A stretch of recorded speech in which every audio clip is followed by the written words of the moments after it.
The Night Agent, Season 3 Episode 1, Call Waiting.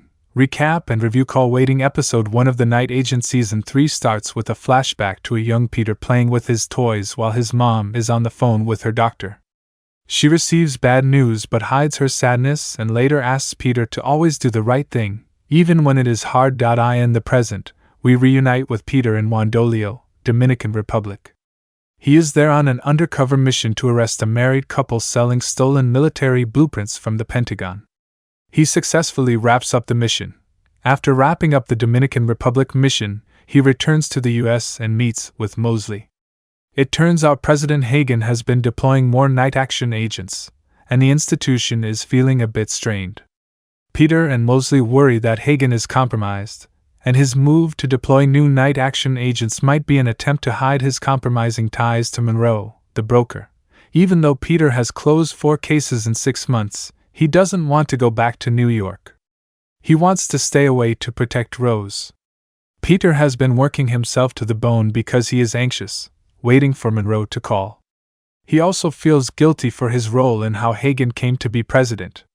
He convinces Mosley to give him a new case. Mosley tells him about the recent death of Benjamin Wallace, a supervisor at FinCEN, the Financial Crimes Enforcement Network.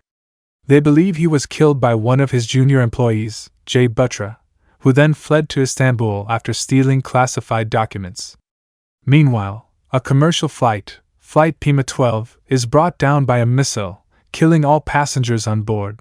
Hours later, Peter finds himself in Istanbul, Turkey, following the semi-cold trail Jay left. He gets word from a restaurant owner and waiter that Jay was seen at the establishment a few minutes back.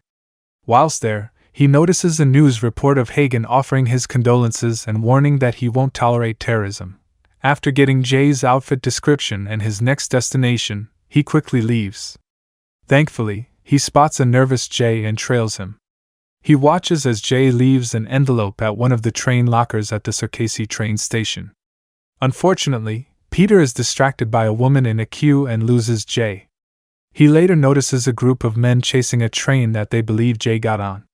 Peter heads back inside and waits to see who picks up the envelope Jay left in the train lockers. A woman shortly drops by, and he follows her to a pub. He strikes up a conversation with her, flirts with her, and peeks at her details in the receipt.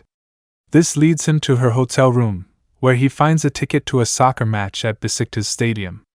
While doing all this, he also gets a call from Catherine, who asks him to be careful after he debriefs her. It turns out the woman at the pub is Isabel, a financial reporter working for the Financial Register. Catherine and Peter find it odd that Jay is passing off information to a journalist while he should be lying low. They question whether he killed his boss, considering he had been an upstanding citizen until the fateful night his boss was found dead in his apartment. As expected, Peter follows Isabel to the soccer match and notices the men from the train station are there. Once Isabel meets with Jay and leaves, Peter makes his move. He approaches Jay and warns him about the men tailing him. He promises to safely get him out as long as Jay promises to give him the original classified documents he left at his house. Peter hands him his cap and disposes of his phone. With the cheering crowd going wild, the two make their way out. Unfortunately, on their way out, they run into Isabel, who recognizes Peter and pushes him away, trying to give Jay enough time to escape. Jay makes a run for it, but as he makes it outside the stadium, he is captured by one of the assassins.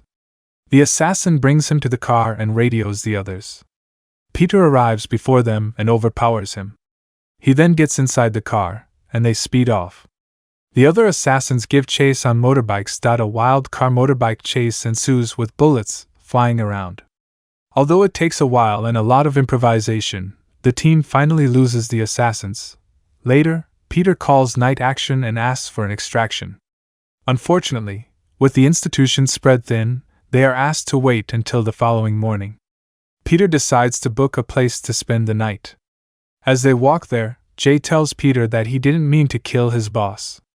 Apparently, Jay had flagged numerous suspicious activity reports (SARS) involving large crypto transfers from American companies to an offshore wallet. He brought this to Wallace's attention, who asked him to drop it. A few days later, Wallace showed up at Jay's house, grilling him about the documents. Suddenly, Wallace drew out his gun and apologized, saying someone ordered him to kill Jay. A fight ensued, and the gun went off. In a panic, Jay fled the country and took his hidden copies of the classified documents with him since Wallace destroyed everything else. Jay also mentions that his cousin helped him settle in Istanbul and asks Peter to call and warn her that she is in trouble. Peter tells him they can't, as it will reveal their location. He offers to call someone from his team to reach out to Jay's cousin. Peter suggests lying low until they get a chance to retrieve the copies of classified documents. Jay had initially claimed he left in his hideout.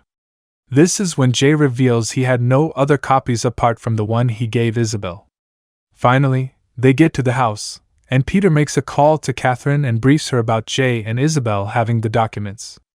Catherine agrees to at least give Jay the benefit of the doubt as they try to find evidence that corroborates his story. Jay takes this opportunity to use the landline to call his cousin. As time passes, Jay confesses that he is afraid there might be no evidence to back his story up. Peter assures him that he has been there, and they will look into how to help him. Suddenly, the assassins pull up at their location. It turns out they traced them through Jay's phone call to his cousin. Peter and Jay flee and hide in what looks like an abandoned building. Peter takes on the assassins while Jay finds the exit. After successfully overpowering and killing the assassins, Peter convinces Jay to trust him. In the end, Jay opts to stay with Peter and return to the US. The next morning, a chopper arrives to extract Peter and Jay. Before boarding, Jay reveals that some of the classified documents hint that the Prima 12 terrorist attack wasn't random, and that some American companies might have financed it. He believes the terrorist attack was allowed to happen for either a political or financial purpose. Just then, Peter receives a call from Monroe on his burner phone. Surprisingly, Monroe wants Peter to deliver Jay to him. The episode review: the new season is here, and the first episode looks solid. Through the opening scene, we get a deeper understanding of Peter's moral compass and his dedication to his duty to serve. They take a refreshing approach by not focusing on his dad's betrayal, a topic that has been brought up a lot in the past 2 seasons. Right off the bat, we also get a sense that Peter is struggling mentally and using his work to deflect his feelings of isolation and guilt. He also relates to Jay's struggle because he was there in Season 1. He knows how it feels to be accused of being a traitor and desperately trying to clear his name. Monroe's return also brings up many mixed feelings. Obviously, Peter wants to complete the new mission, but let's not forget he is also working as a double agent to bring Monroe, Indiana. At least that was the plan at the end of Season 2. Although the new mission to deal with the leak at FinCEN is intriguing, we are looking forward to the political conspiracy that will bring President Hagen and Monroe down.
Please don't forget to like, comment, share, and subscribe for more videos. Thanks for watching.